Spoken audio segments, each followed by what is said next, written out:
Oi pessoal, esse é o Quem Somos Nós, o programa para quem tem prazer em conhecer. Se você tiver curiosidade e quiser acessar todas as conversas sobre a natureza humana desses 5 anos e mais um tanto de QSN, vá lá no quemsomosnós.com.br, escolha a plataforma que você quiser, você quer YouTube, você quer podcast, você quer podcast no Spotify, você que sabe.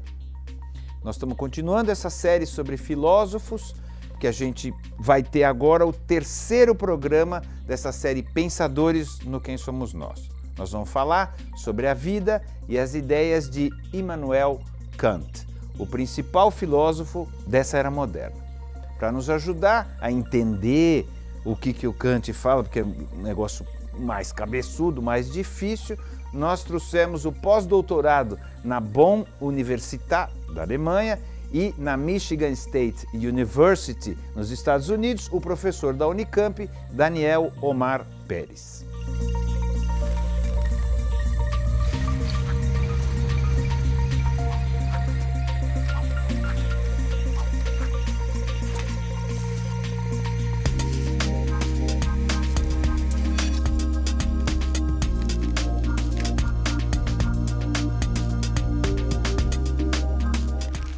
Quem é você? Eu sou Daniel Omar Pérez, sou psicanalista e professor de filosofia na Unicamp.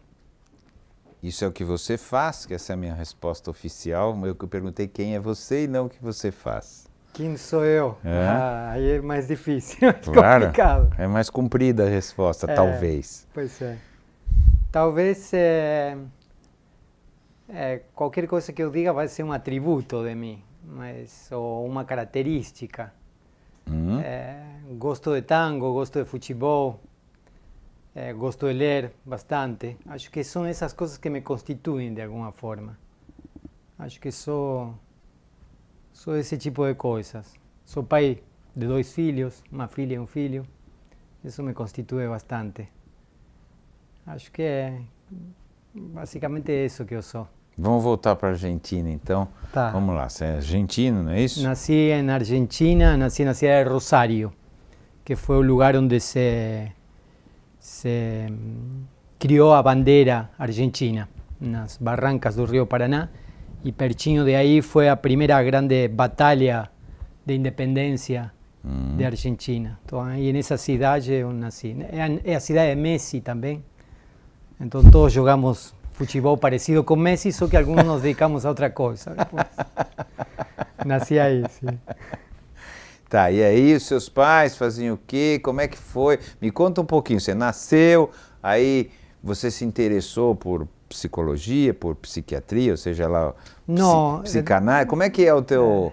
Me conta como você chegou primeiro até isso que é sua área de estudo.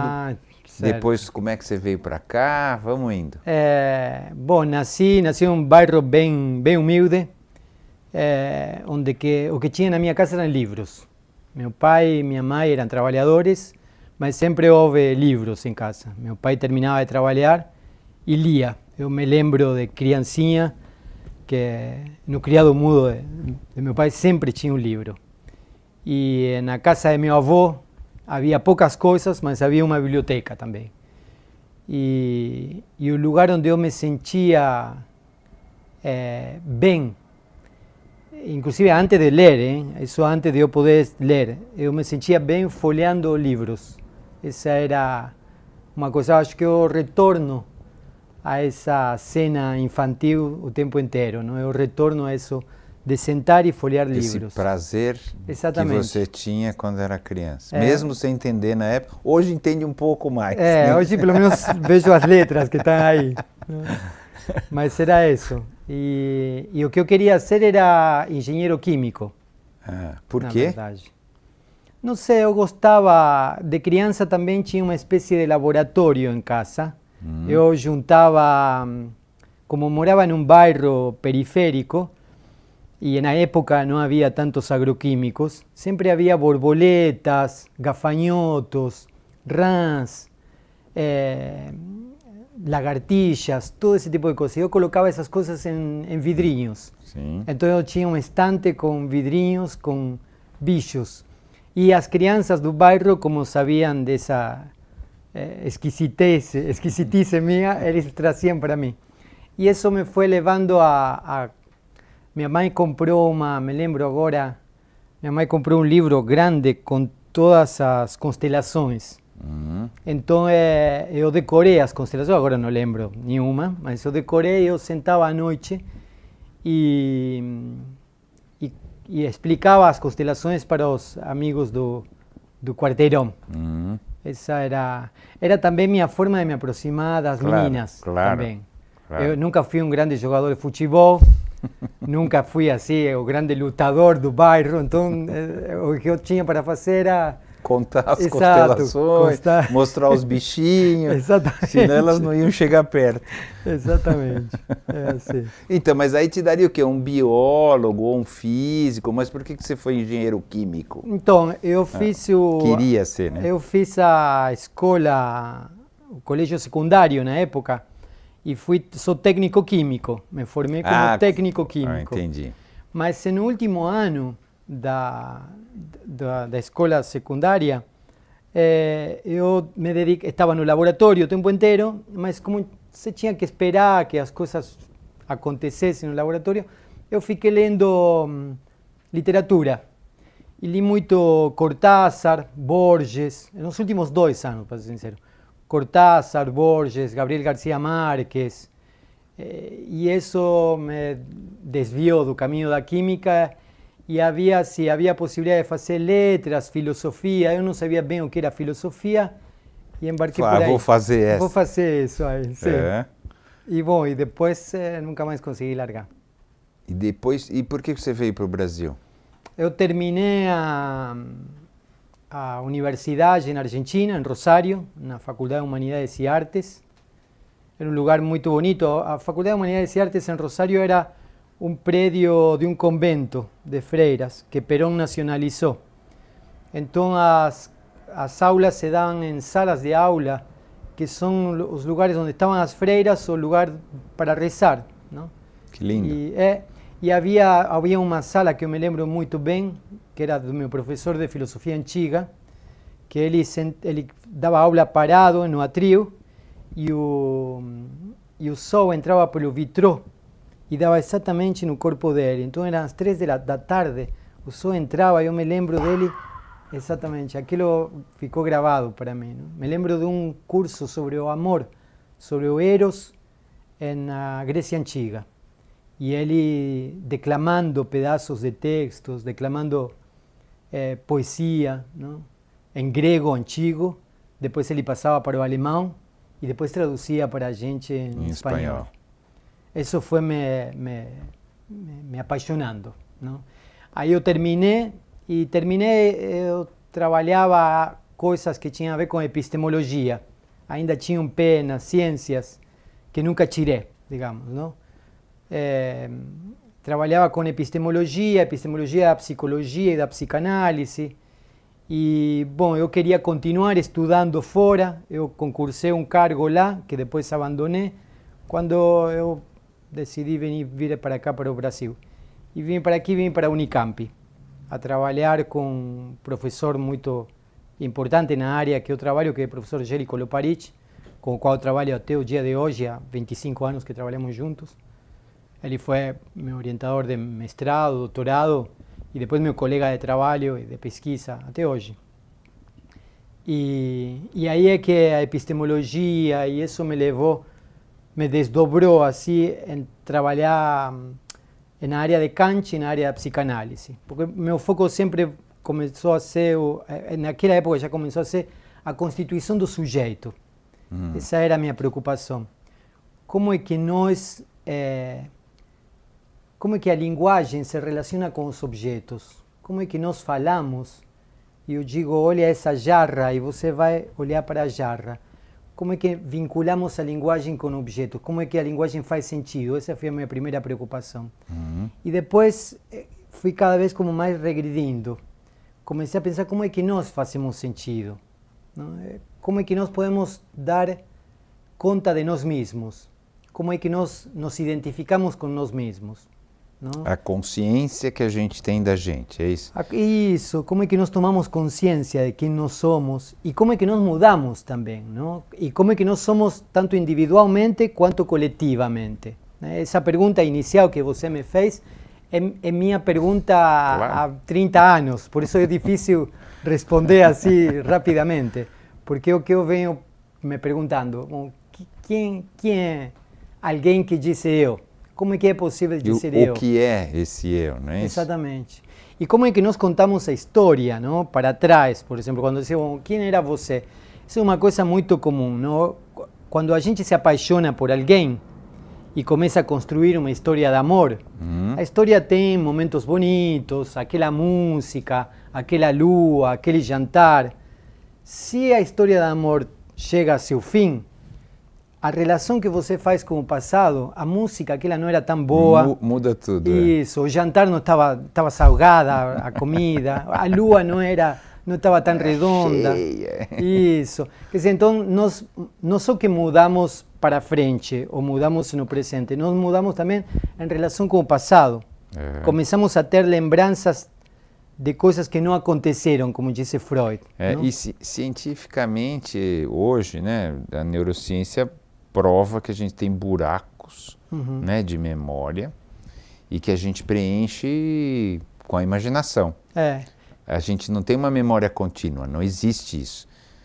E como a gente não aceita, talvez, a descontinuidade, a gente preenche. Claro. Então, talvez, eu estou chutando, mas talvez assim, mudou o espírito a respeito do relacionamento, aí você fala, a comida podia estar salgada mesmo, mas você achava que estava legal antes. Isso. Mas daí mudou o espírito, você preenche então com a coisa. Ou então você inventa uma coisa que não existia para poder justificar o teu sentimento de agora. É como que se a memória fosse atualizada o tempo inteiro. É isso mesmo. E essa atualização depende da relação que você tem com o seu próprio desejo nesse momento.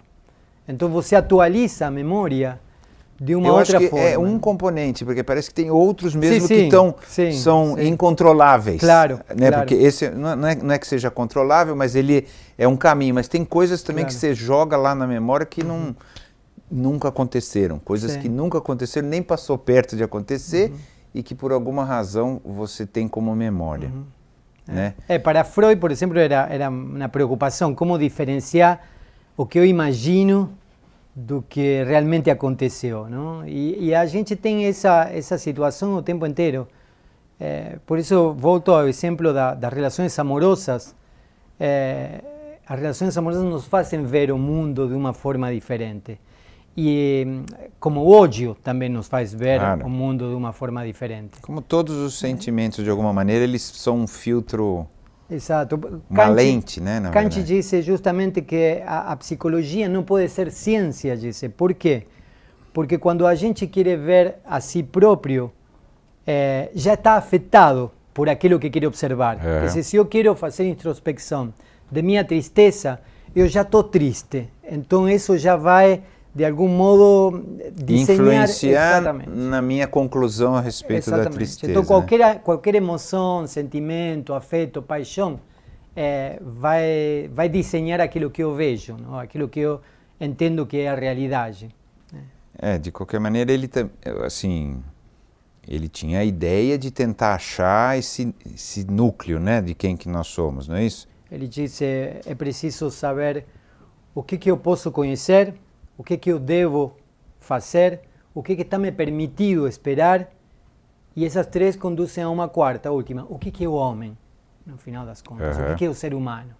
E é uma pergunta inconclusiva, uma pergunta sem uma resposta final para Kant. Kant deu aula de antropologia durante 24 anos.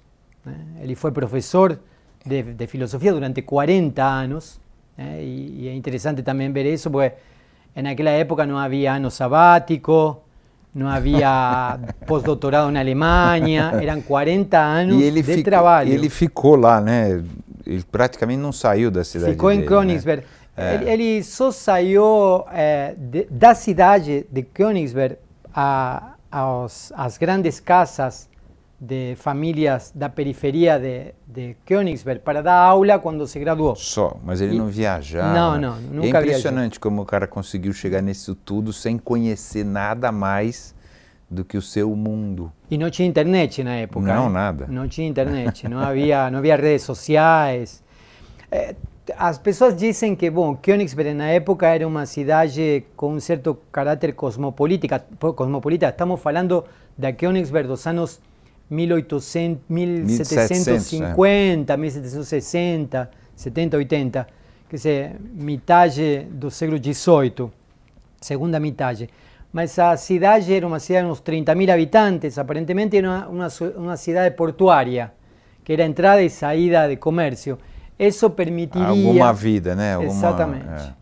E a troca de informação, a chegada de livros. Não? Então vamos lá, ele fez 3 perguntas, a quarta é quem somos nós aqui do programa, que a gente sabe que não tem resposta. Vamos pergunta por pergunta, qual era a resposta dele para essas perguntas? O que eu posso... Bom, ele desenvolveu um trabalho para chegar até lá. Claro. Não? Isso é interessante pensar nisso. Às vezes... A gente, quando pensa em Kant, pensa na Crítica à Razão Pura, é o livro mais famoso dele, não? Uhum. Da prática e também. A Crítica à Razão Prática. Tem as 3 críticas, a Crítica à Razão Pura, a Crítica à Razão Prática juízo, e a Crítica à Faculdade de Julgar ou Crítica ao Juízo, que são os 3 grandes livros. Mas ele publicou a Crítica com 50 e tantos anos, ou seja, já era um senhor com uma certa idade. Ele antes já tinha publicado muito. E ele começou a publicar no ano 1746. A Crítica da Razão Pura é em 1781. Quase 40, 30 e poucos quase anos 40, depois. Quase, exato. Então, ele trabalhou bastante para chegar a poder produzir aquela obra. E essa era uma das características de Kant, o trabalho. Não? Isso é uma coisa que, pelo menos, eu admiro muito desse filósofo. Talvez essa é a relação identitária que eu tenho com ele. Quando ele era criança, ele não era nenhum menino prodígio, nunca foi um gênio, nunca ninguém achou que ele seria o melhor de todos. Alguma coisa. Exatamente. Nem nada. Nunca ninguém achou que fosse alguma coisa. E ele estudava, trabalhou muito. Uma família dele era de posses, assim? Não, era uma família pobre. Classe média. Ele conseguiu fazer a universidade porque a mãe fazia parte de um grupo de igreja. E nesse grupo de igreja havia pessoas influentes, tomaram carinho com aquela criança, Emanuel, que estava aí, e disseram, vamos dar uma escola, vamos dar a chance dele estudar. Exato, vamos dar a chance. Não vai dar em nada, mas tudo bem. Foi mais ou menos isso. Todo mundo pensava que ele ia fazer o caminho religioso ou letras clássicas, mas acabou indo para o lado da filosofia. E também, para dar a filosofia, ele se graduou como professor e foi a dar aulas às crianças das famílias mais ricas. Aula particular. Aula particular dava. Depois, em 1755, ele teve o direito de ir dar aulas na universidade. Mas na época, ter o direito de ir dar aulas na universidade era só isso. Não significava salário. Que ele ia dar aula. Ia dar aula. Se alguém chamasse, ele poderia dar aula. Exato. E não é que o Estado pagava. Não pagava nada. Ele pagavam os alunos para ele. Então ele dava aula lá e os alunos davam o dinheiro. E ele dava assim 5, 6 matérias por semestre. Para sobreviver. Para sobreviver. E depois, no contraturno, ele era assistente da biblioteca para continuar sobrevivendo. Tinha que cuidar das irmãs, ele também. Então foi E quando que ele pensava? Então, aí que está. Quando que ele chegava? Porque Kant é difícil, né? Assim, se olhar assim, o processo de... Ele é um cara difícil, não é fácil, gostoso de ler, assim. É uma reflexão densa. Difícil. Que hora que ele fazia isso? Então, aí que está, não? Ele era um sujeito que se acordava cedo, ia dar aulas, acordava às 5 da manhã, na Königsberg, né, o norte da Rússia, o norte da Alemanha, digamos assim. Acordava cedo, 5 da manhã, tomava seu café da manhã, ia para a faculdade dar aulas, terminava, comia, iba para a biblioteca, voltava, dava um passeio às 5 da tarde, fazia um exercício físico às 5 da tarde. Eu até li um negócio que parece que ele era pontual, assim que as pessoas falavam, agora são 5 horas, Isso, né? tem aquela história. Então, era uma pessoa muito regular, mas era uma pessoa muito regular porque tinha que trabalhar. Todo trabalhador tem que acordar cedo, pegar o metrô, ir para o trabalho. Normal. Era normal. Então, às vezes se passa a ideia de que o filósofo é um bom vivant, o filósofo é alguém que fica numa festa, em outra. Nada disso. A vida de Kant é a vida de um filósofo. Alguém que acorda, dá aula, prepara a aula, volta, trabalha. E no tempo que fica, você vai escrevendo sua pesquisa. Não? Só em 1770 é que ele consegue realmente um cargo pago na universidade. Então aí ele passa a dar 5, 6 disciplinas a dar 2. E já deixa de ser assistente de cátedra para se dedicar a tarde inteira a poder fazer seu trabalho. Por isso que demorou então para ele escrever. Aí escreve aquela grande obra de 10 anos que termina na Crítica à Razão Pura, 1781. Essa é... De qualquer forma, se eu tivesse 10 anos, eu acho que não consigo escrever a Crítica à Razão Pura. Não. Me parece que é mais do que tempo que se precisa para isso. Sim. Mas ele escreveu. Aí escreve a Crítica à Razão Pura, que é a que supostamente pergunta o que eu posso conhecer. O que eu posso conhecer. Então ele tenta escrever um livro para saber se é possível ter um conhecimento científico dos problemas metafísicos. Dos problemas filosóficos. Problema da alma, do mundo, de Deus. Será que eu posso ter um conhecimento metafísico? Eu posso ter um conhecimento científico da metafísica? Por exemplo, se eu pergunto quanto é 2 mais 2, tem um resultado. Né? Tem um resultado, ou que é verdadeiro ou falso. Indiscutível. Exatamente. E acabou. Agora, se eu pergunto, a alma é imortal, o mundo tem um começo, a história tem um sentido, bom, aí a gente vai estar Ele queria uma resposta absoluta, ver se existia uma resposta absoluta para isso. Né? Exatamente. A pesquisa era essa. Exatamente. Em vez de respostas diversas. Existe, é tão claro quanto a matemática, é tão claro quanto a física. Era essa a ideia, né? Se a metafísica quer ser ciência, disse Kant, então tem que funcionar como funciona a matemática e a física. A matemática tem um resultado, você pode não concordar, mas 2 mais 2 vai ser 4, não é nem 3 nem 5, e nós temos uma prova para isso. E em qualquer lugar do universo vai ser 4. Problemas da física, problemas da geometria. Agora, quando entramos na metafísica, aí é que começam os problemas. Posso fazer um parênteses? Isso era uma necessidade de segurança que ele tinha ou era uma curiosidade intelectual? Não sei se dá para responder isso. Você entende o que eu estou falando? Ele queria uma resposta absoluta para isso por ele, ou era uma curiosidade intelectual isso? Eu acho que toda pessoa está mobilizada por uma preocupação pessoal, digamos assim, não? Me parece que quando um filósofo ou um pesquisador aborda um problema, não é gratuito isso. Nunca é. Me parece que isso tem a ver com algo que incomoda você.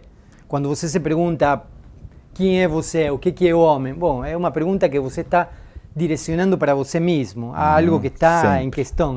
Me parece que Kant não é alheio a isso, acho que há um problema. Porque parece uma vontade de, não, eu não quero incertezas, quero certezas. Eu acho que há uma vontade algo... de controlar tudo, de ter tudo na mão. Assim. O problema dá uma sensação disso. O problema é que ele chega à conclusão de que não tem. Eu sei, o finalzinho, depois de tudo isso, ele fala, não dá. Não dá, exatamente. Não dá para ter certezas, não é isso? Esse é o problema. Bom, a metafísica não pode ser uma ciência. No final, ou seja, com a razão nós podemos avançar muito no conhecimento, mas até um certo ponto. Há determinadas coisas que não podemos dar valor de verdade ao resultado do problema. Pela razão. Então aí ele disse, bom, não tem como a metafísica ser uma ciência e progredir como progrede a matemática, a física. Então o que eu posso conhecer? Eu posso conhecer aquilo que me é dado no espaço e no tempo. Isso que eu posso conhecer. Significa o quê? Que eu posso conhecer objetos dados na sensibilidade. posso conhecer essa poltrona, posso conhecer essa diretamente jarra, através dos sentidos, é isso? através dos sentidos, através e das através da categorias. interpretação que eu dou em relação a isso. Através das categorias que eu aplico, não? Através da mensuração, através da matematização do objeto. Então, isso eu posso conhecer. O que me é dado no espaço e no tempo. Objetos que não são dados no tempo ou no espaço, como a alma ou como Deus, eu não posso conhecer, Jéssica. Mas ele faz o quê? Ele lava as mãos? Ele avança na segunda crítica, não? E aí entra na crítica da razão prática.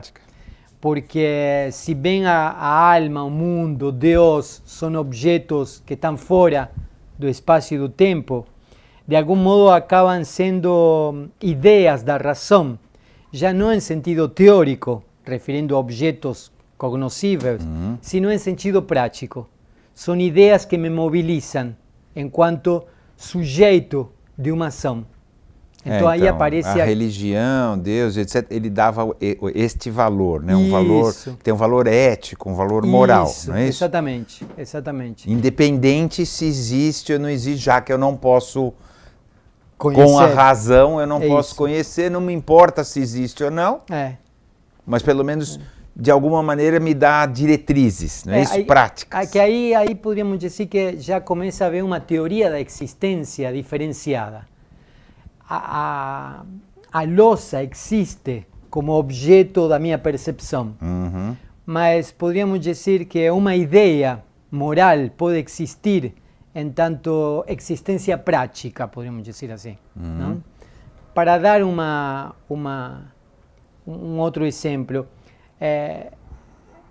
a existência de Deus se manifesta, poderíamos dizer, na eficácia que essa ideia tem em me mobilizar em uma determinada ação, caso eu acredite nessa ideia. Quer dizer, é uma ideia que me mobiliza. Então tem uma existência na prática prática. Ela tem exatamente. Independente se eu acredito, ela me movimenta ou orienta as minhas ações. Portanto, na prática existe. Independente se existe absolutamente ou não, já que não dá para saber. Isso não existe como uma mesa. Agora a mesa não mobiliza minhas ações. Né? Agora a ideia de um mundo melhor, a ideia de um Deus, esse tipo de ideias são mobilizadoras de uma ação. Então tem uma existência prática, podemos dizer assim. Então aí Kant começa a dizer, bom, tem ideias que têm uma existência prática. Agora, qual é a ideia que refere, ou qual é a regra que poderia valer universalmente?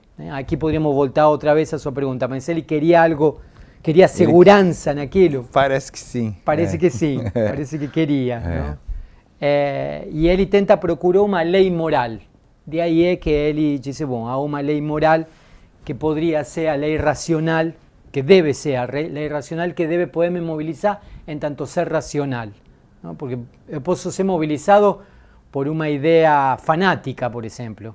Claro. E ser impulsionado a... Acontece toda hora. Exatamente. Ser impulsionado a fazer um atentado terrorista, por exemplo. A me inmolar. Bom, eu estou sendo mobilizado por uma ideia prática. Agora, em sentido fanático. Né?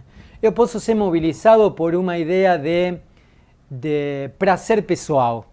De uma espécie de epicurismo moderno, digamos assim. Não? Epicurismo não, porque é um prazer, o Epicuro tem essa discussão. Então por isso eu falo moderno, não estou falando do Epicuro de verdade. Não de verdade, não de verdade. A interpretação dele. É uma espécie de hedonismo contemporâneo, isso. Uma espécie de Epicuro bon vivant, parece que é, não? Que não tem nada a ver com o Epicuro histórico. Mas é uma espécie de hedonismo. Prazeres dos sentidos. Eu posso ser mobilizado pelo hedonismo, pelos prazeres dos sentidos. Bom, isso pode ser. Aí a pergunta de Kant... O poder pode mobilizar, tá certo? A ideia de poder pode mobilizar. Aí é que a ideia de status pode mobilizar, não é isso? Então, para Kant, tudo isso é amor próprio. O poder, o status, o hedonismo, tudo isso é amor próprio. Que faz sentido também. E aí ele disse, bom, mas isso não tem um valor racional, objetivo. Não? Eu posso ser mobilizado também pelo temor a Deus. Isso poderia ser. Aí Kant volta a colocar isso como amor próprio. Por que o temor a Deus é amor próprio? Igual que o hedonismo. Porque eu não estou agindo como um fim em si mesmo, sino que estou agindo Tô para... me protegendo Exatamente. de uma retaliação divina. Exatamente. Então eu estou me protegendo, não é que Exatamente. não tem a ver com a ideia, Isso. eu só estou me cobrindo. Isso. Não estou fazendo bem pelo próprio bem. Aham. Eu estou fazendo bem para mim. Isso. Claro. Bom, isso não seria propriamente objetivo, disse, propriamente racional. Então ele aí disse, bom, a lei moral racional é age de tal forma que a máxima de tua vontade possa ser levada como lei da natureza, como lei universal. Quer dizer que É cristão isso também, não é? Que é faça aos outros aquilo que você gostaria que fizesse a você. eu um acho pouco, que eu, assim, não só cristão, acho que quase todas as religiões falaram isso em algum momento. Ele deu uma chupada, assim, pegou um pouquinho e deu uma garibada. Não é isso? Não parece isso? Eu acho que não é novo. Acho é que novo. a religião A formulação é nova. Isso. A formulação é Sim. nova. Mas o raciocínio... mas aí que está... E por que é tão importante? Eu fico pensando assim, é um raciocínio velho, que já existia, que Sim. ele formulou de um outro jeito, mas de repente parece que deu um corte. Por quê? Eu acho que porque ele consegue formular racionalmente isso sem utilizar uma narrativa.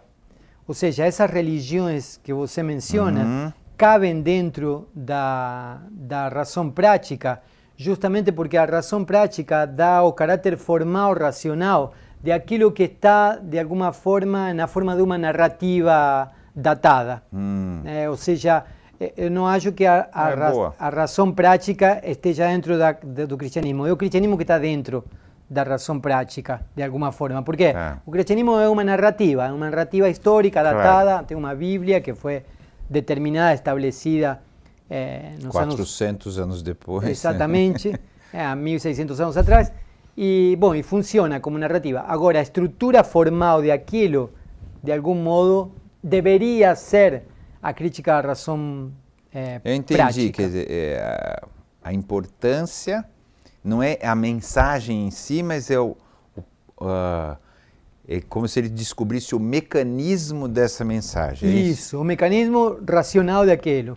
E ele mesmo disse isso em uma citação de rodapé nas primeiras páginas da crítica à razão prática. Ele disse, tem um crítico que me critica porque eu não estou propondo uma moral nova. E ele disse, e quem disse que eu queria propor uma moral nova? Ele disse, eu estou dando o princípio da moralidade, não estou propondo uma moral nova.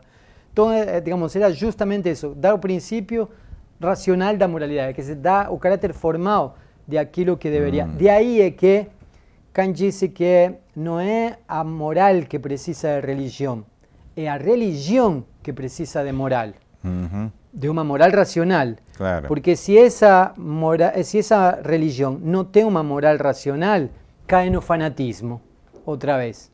Que se eu começo a interpretar a Bíblia, por exemplo, já não como um princípio de razão, sino que começo a pensar a Bíblia de modo fanático. Vamos supor, Jesus Cristo foi condenado pelos judeus, então eu, a partir de aí, decido que vou me vingar de todos os judeus. Aconteceu bastante. Exatamente. Essa é uma interpretação irracional para Kant. Não? E Kant coloca algumas menções nesse sentido. Que se a Bíblia pode ser interpretada do modo que você quiser, desde que não seja contrária ao próprio princípio da racionalidade. Que qual é?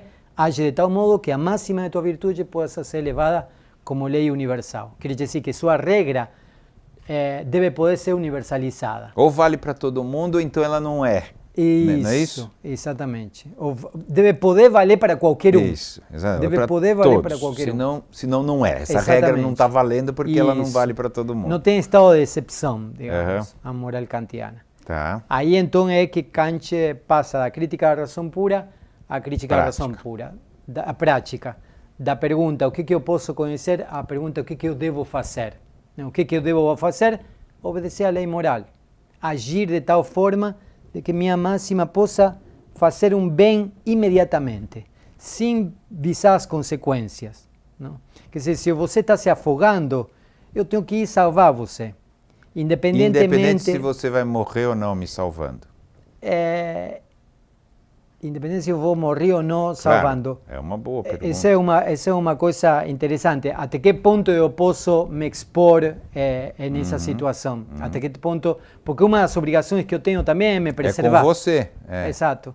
Kant disse que há obrigações lato sensu para poder executar essa lei, que são que eu deva poder alcançar a maior perfeição que me for possível e eu deva poder contribuir com a felicidade dos outros. Essa é a forma de realizar a lei moral. Quer dizer que se você está fazendo alguma coisa pelo seu bem-estar, e isso não é contrário à lei moral, eu tenho a obrigação moral de contribuir com aquilo que você está fazendo. Então, tenho que contribuir com a felicidade dos outros. E tenho que alcançar a maior perfeição que me for possível. Tá. É interessante, ele não disse o contrário, ele não disse, bom, cuide de sua felicidade e obrigue o outro a ser perfeito.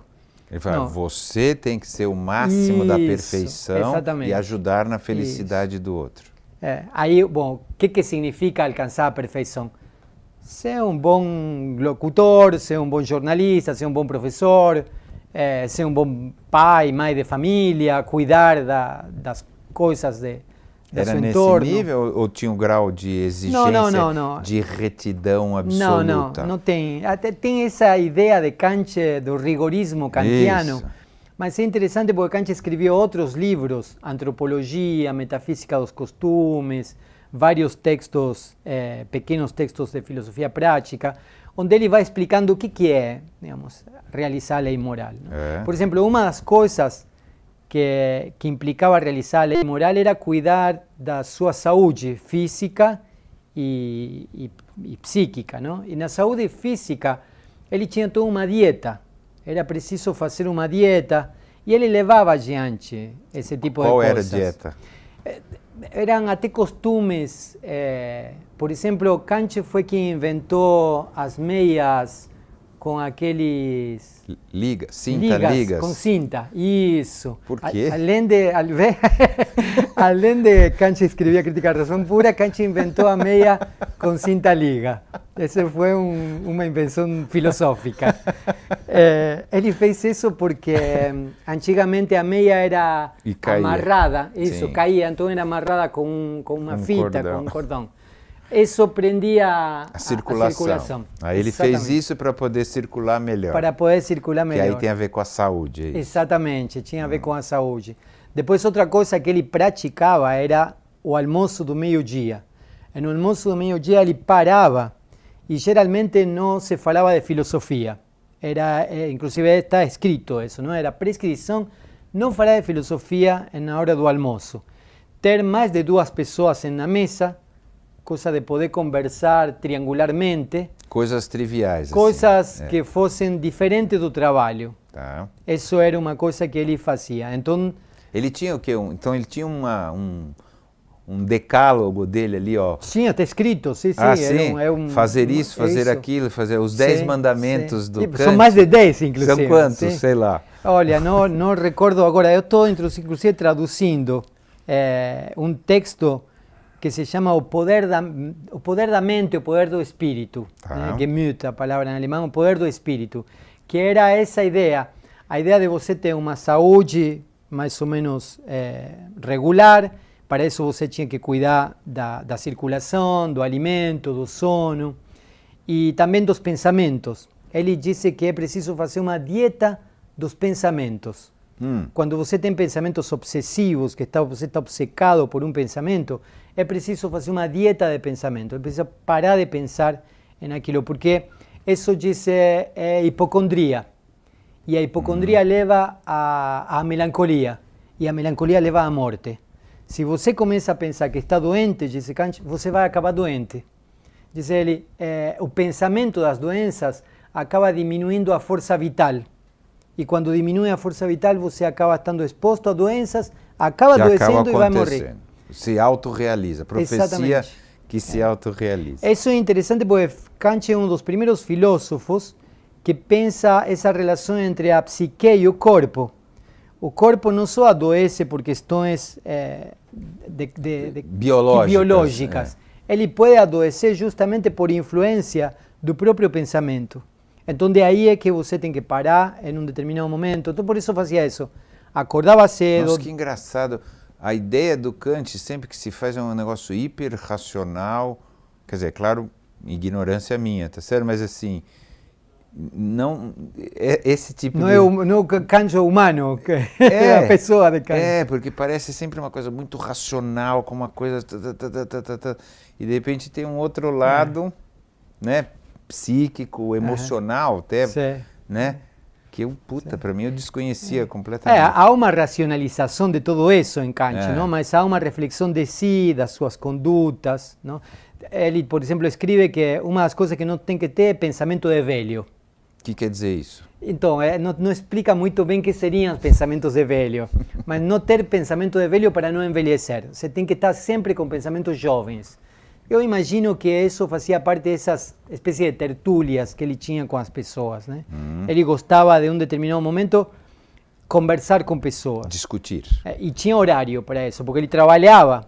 Então era a hora do almoço ou no jantar. O almoço era conversas em geral. Isso. No jantar podia ser sério, é isso? Isso, mas conversas jovens, isso era importante, não? Isso era o que devia ser feito.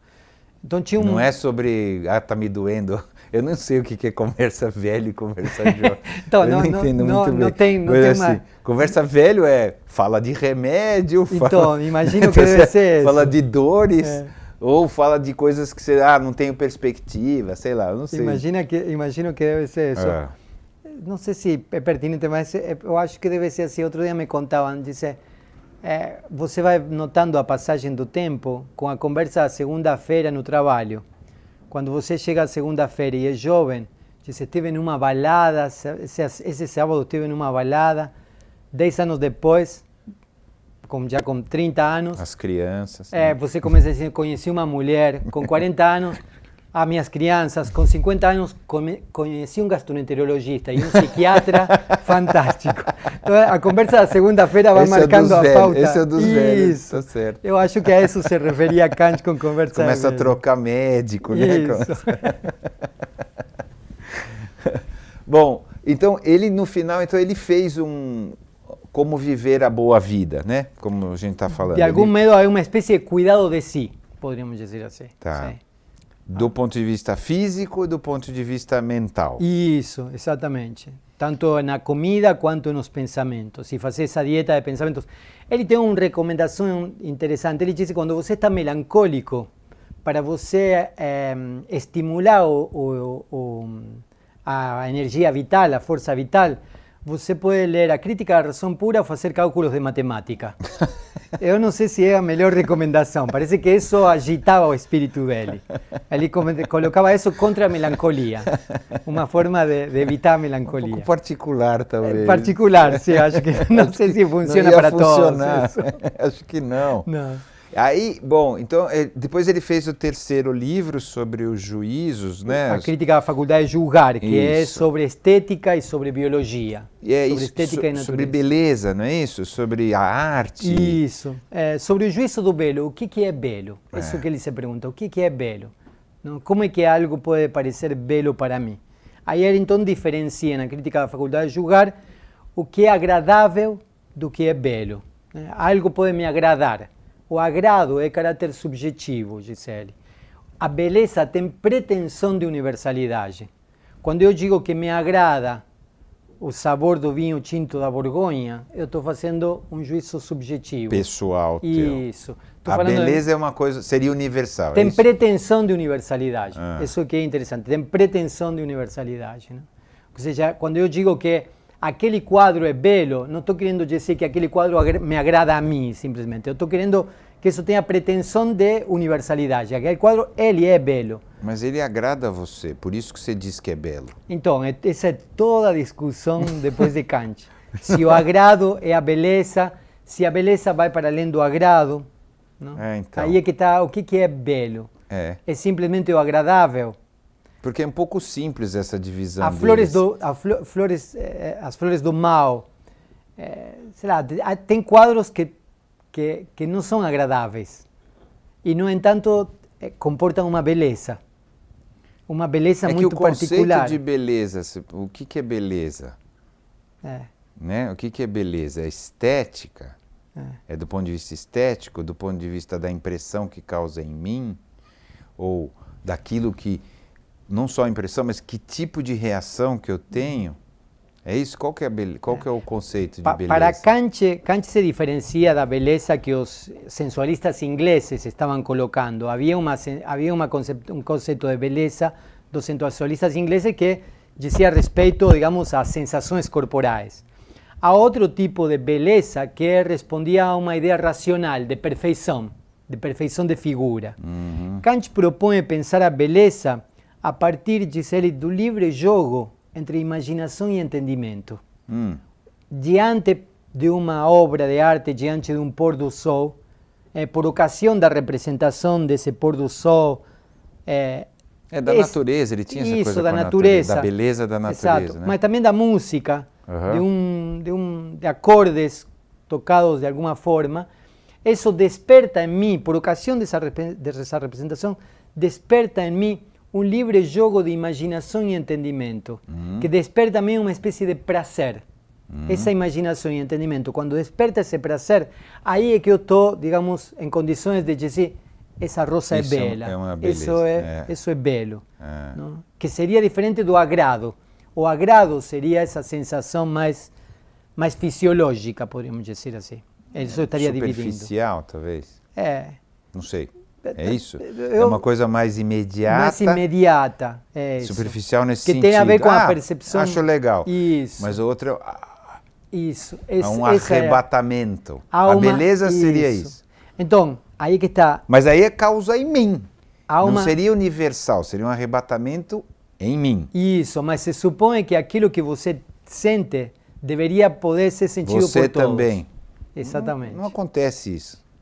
Quantas vezes você adora uma música, olha que maravilha, aí você mostra para os outros, ninguém gosta, só você.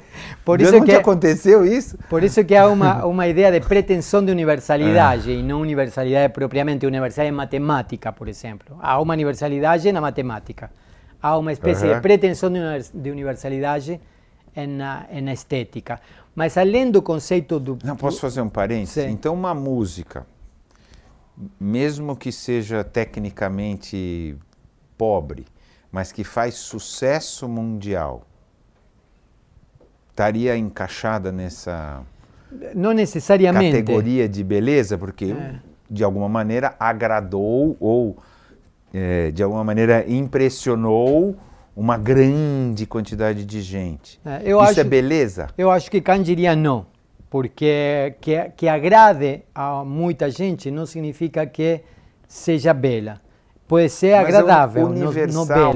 Mas qual é muita gente seria o mais próximo do universal que a gente pode... Muita gente seria geral e não universal. A universalidade refere aí ao ato singular que, por ocasião da representação da coisa, se mobiliza essa relação entre imaginação e entendimento. É um truque isso, não é um truque, é uma questão de lógica também. Há uma relação aí entre singular e universal, diferente de particular e geral. Um objeto pode ser particular e pode ser apreciado por um conjunto amplo de pessoas, em termos gerais. Então aí há uma diferença entre mas não é universal, é geral, mas não é universal. Exatamente. Em Marte não seria assim, é isso? Isso.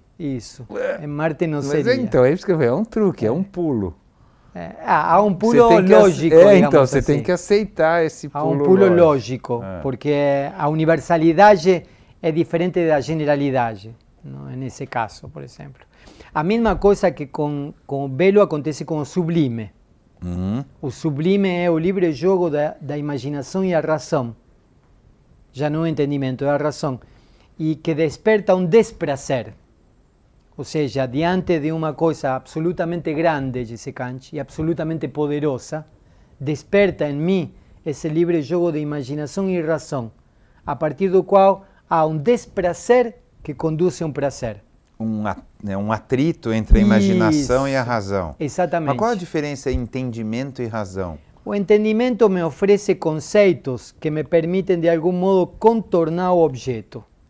Que se o entendimento na estética me permite, de algum modo, dar conta de uma certa harmonia do objeto. De aí que o belo tem a ver com harmônico, para Kant. Não? Enquanto que o sublime está para além dos conceitos. O sublime é algo experimentado como absolutamente grande, ou como absolutamente poderoso. Quase divino. Podríamos dizer assim.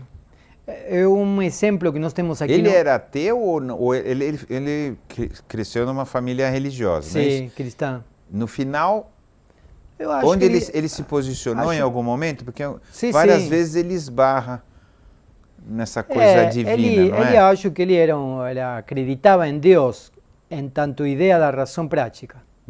Essa era a crença, a fé racional que ele tinha. Ele achava que Deus como algo racional. Deus é uma ideia prática da razão. Isso ele disse várias vezes. Ele não se considera ateu, mas ele não é um cristão que colocaria Deus como o criador. Algo que existe como criador. Como uma mesa, digamos. Isso. Deus que não existe é fisicamente. Isso. Existe como ideia. Exatamente. Deus É não é ateu, um sujeito então. de barba que está sentado. Hoje seria um ateu. Hoje seria não? Ou não é isso? Acho que um ateu me parece que não acredita nem mesmo na existência de um... Na ideia de Deus é inegável, tá certo? Porque ela conduz as pessoas. Você é um bom cristão, Celso. Não. Um bom cristão kantiano, nesse sentido.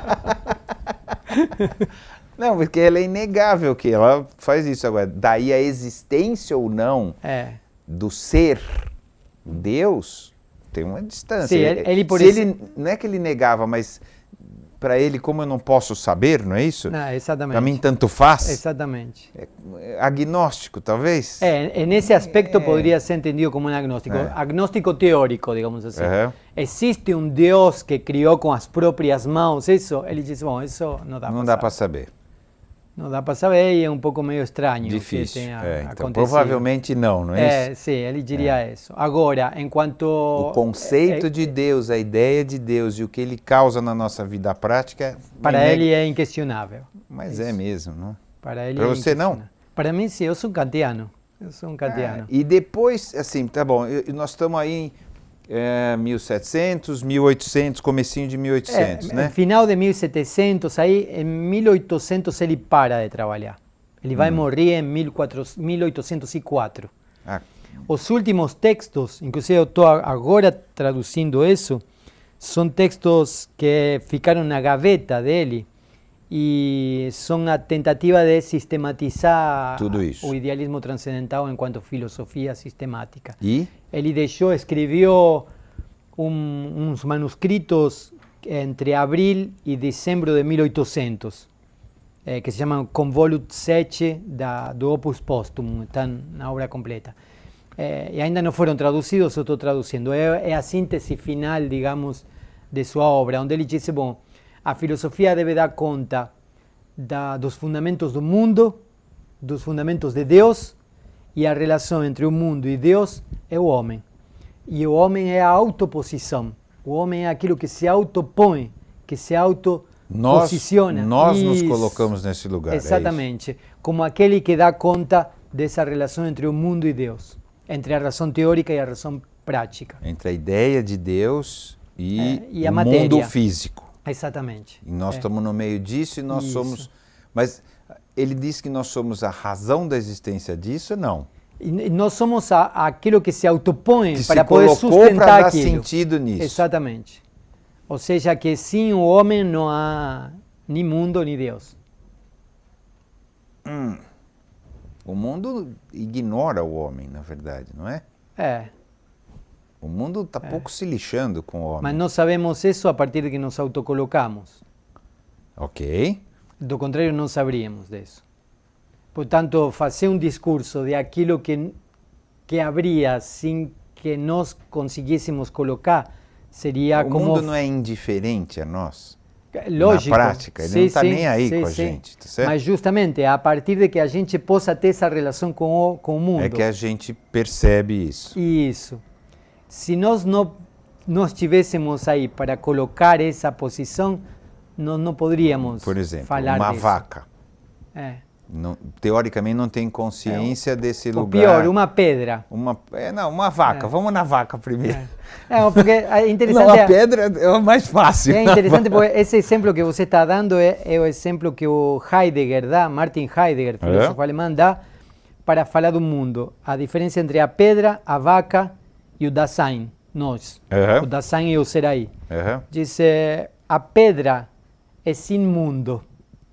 A vaca é pobre de mundo e nós somos seres no mundo. Então nós podemos dizer isso a partir de que estamos no mundo. Do contrário, não haveria nem pedra, nem vaca. Não, haveria, mas a gente não saberia disso. Então, a gente não teria consciência disso. Não é isso? Como sujeitos, sim. Como sujeitos empíricos, não teríamos... Não teríamos... Né? Entendi. Mas elas estariam lá independente da gente se colocar ou não. Então, mas aí que está. Se a gente não... Esse é o problema kantiano. Se a gente não estivesse lá, essa pergunta não poderia ser nem feita. Então, falar de uma existência independente, a gente pode falar a partir de que se colocou. Então, é como que nós sempre temos uma redução última da qual não podemos fugir. Meio ambíguo isso, tá assim. É meio a gente, se não for o homem, nada existe, não é isso? Não, é que assim, existe... Não é, se a gente se retira, as coisas não tem sentido existir, não é muito... Então, isso é interessante. Tem sentido as coisas? Isso é uma coisa que a gente se pergunta também, a partir de Kant e dos filósofos seguintes, não? Para Kant as coisas não têm sentido, mas nós pensamos elas como se tivessem. Como se tivesse, exatamente. E o que é interessante é que ele disse, e nós não poderíamos pensar a história sem sentido, nós não poderíamos pensar a história com mero acaso. O pior de tudo é que depois vem Darwin e mostra como a história pode ser pensada com pleno acaso e sem qualquer sentido. E não por isso deixa de ser racional a história. Não? A Origem das Espécies é um livro que fala sobre a história. É um livro de história. E é um livro de história onde ele introduziu o acaso. Nós estamos aqui por puro acaso. Que nós tenhamos 5 dedos também é um acaso. E se nós vamos a continuar vivos ou não, é outro acaso. Não? Ou seja, não é só um acaso, a gente também pode causar a nossa própria extinção também, não é isso? Bom, sim. Nós estamos fazendo isso, né? Podemos causar nossa própria extinção a partir de toda uma combinatória de meras contingências. E decisões também erradas, né? Neste caso, o homem é bastante responsável. Em um sentido concordo, mas também podemos pensar que o homem vai se extinguir independentemente do que ele faça. Também é verdade. Sim, mesmo que ele faça tudo certo, a Terra vai acabar. O universo em algum momento. Quer dizer, é só uma questão de tempo. Isso. É que é um tempo comprido. Isso. Tá certo? É um tempo comprido, mas vai acontecer. Né? Então a gente pode fazer tudo certo, mas no final vai dar tudo errado. Me diga uma coisa, quais são as principais críticas ao raciocínio do Kant? Que se faz hoje, olhando de agora. Sim. Kant é um filósofo que marcou a história. Ele virou, né? Tem antes dele e depois dele. E depois dele era assim, me parece que você não pode ser indiferente a Kant. Ou você está contra ou está a favor. Mas não dá para ser indiferente, não dá para fazer filosofia desconhecendo Kant. Não? Isso é uma coisa... Então, gerou várias escolas. A que é imediatamente seguinte a ele, Schopenhauer, Schelling, Hegel, vão criticar a Kant a falta de uma unidade última. Porque Kant, com esses desdobramentos do que eu posso pensar, o que eu devo fazer, o que está me permitido esperar, foi como desdobrando as possibilidades. Mas ele não amarrou tudo. Mas ele não tem um fundamento último. E não poderia ter. Mas deveria também. Então, esse é o ponto. É uma boa... Não tem como ter Não é assim que funciona, talvez. Exatamente. Para Kant, dentro do universo kantiano, o que nós temos são estratificações. Ao mesmo tempo que nós somos objetos da natureza, também nós podemos pensar como seres livres, diz Kant. E ao mesmo tempo que nós temos experiências estéticas, temos experiências cognitivas ou experiências morais. Então é uma espécie de estratificação. É um único mundo, mas é como um mundo estratificado. O idealismo alemão o que buscava era um fundamento último. Ele dizia, não, deve poder haver um fundamento último de todas as coisas, digamos assim, não? E aí buscou... Que é de novo Deus, de outro nome. Eu estaria inclinado Deus, assim. Deus com outro um colega nome. hegeliano me diria que não é isso. Mas no final mas eu concordaria claro. com o que você está falando. É um Deus com outro nome. É. É o espírito absoluto em Hegel. Não?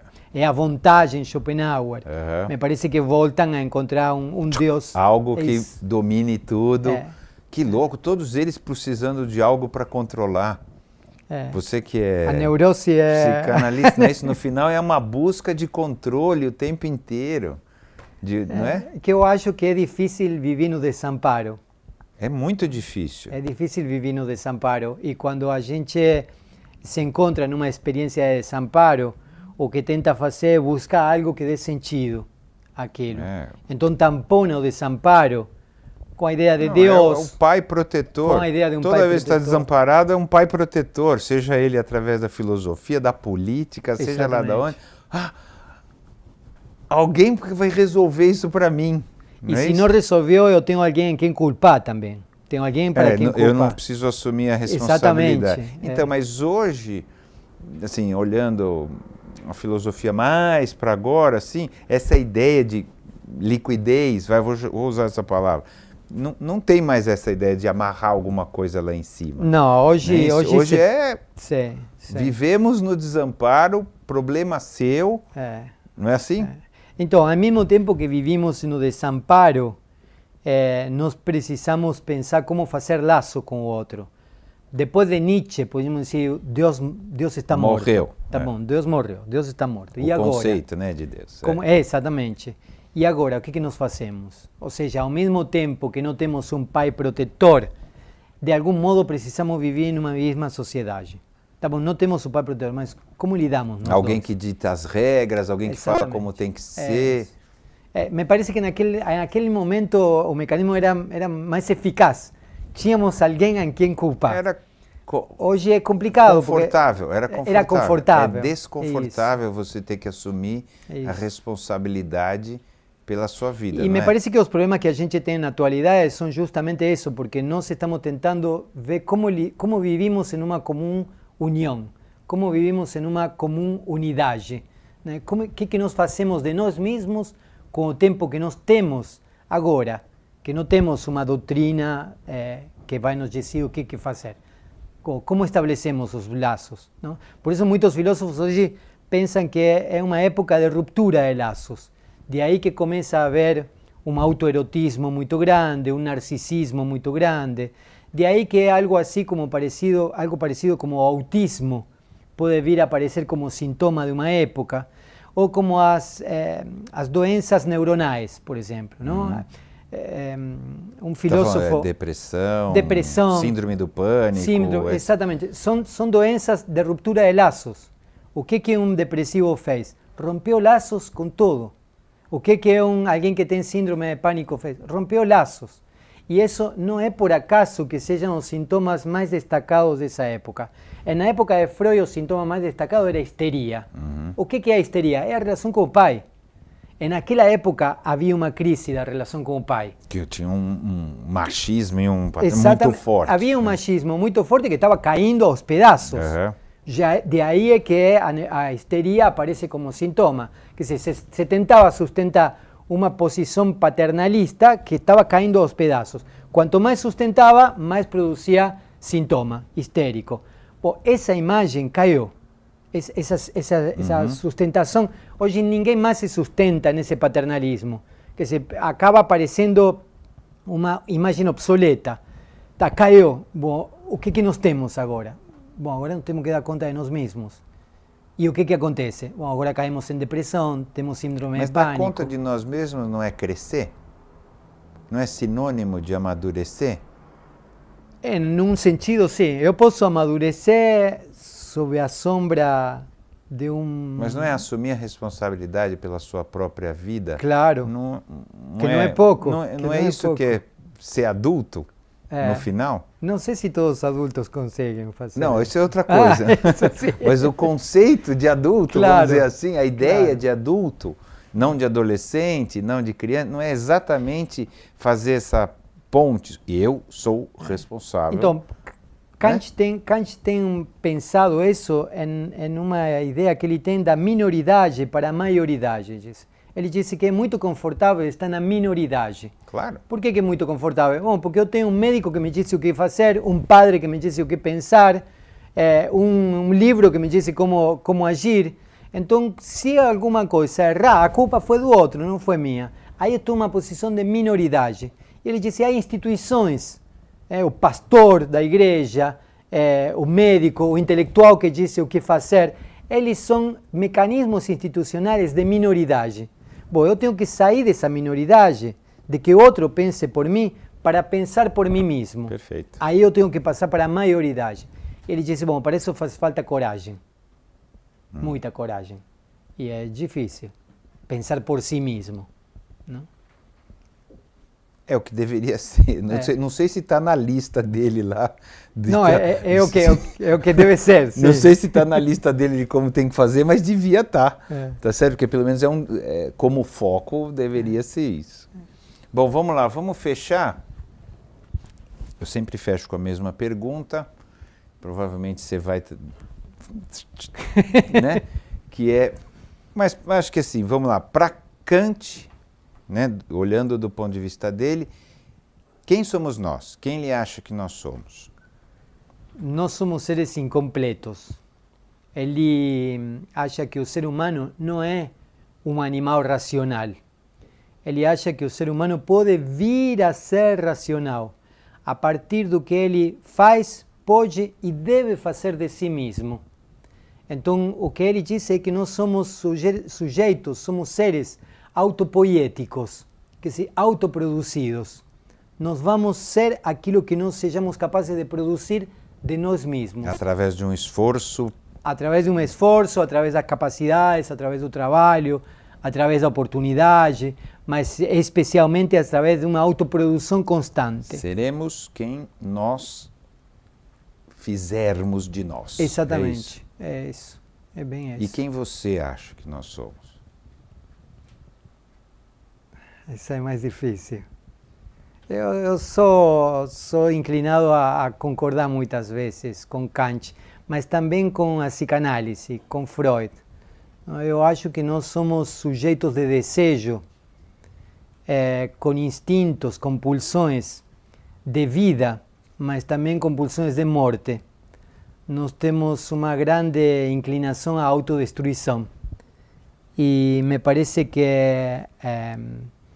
as sociedades são tentativas de viver, de pulsão de vida, de viver junto com o outro, mas também, ao mesmo tempo, são os mecanismos da autodestruição. Que a gente sabota isso. Exatamente. Desde o modo em como comemos, desde o modo em como lidamos com nossa vida cotidiana, até os casos mais bizarros de matar assim, explicitamente o outro.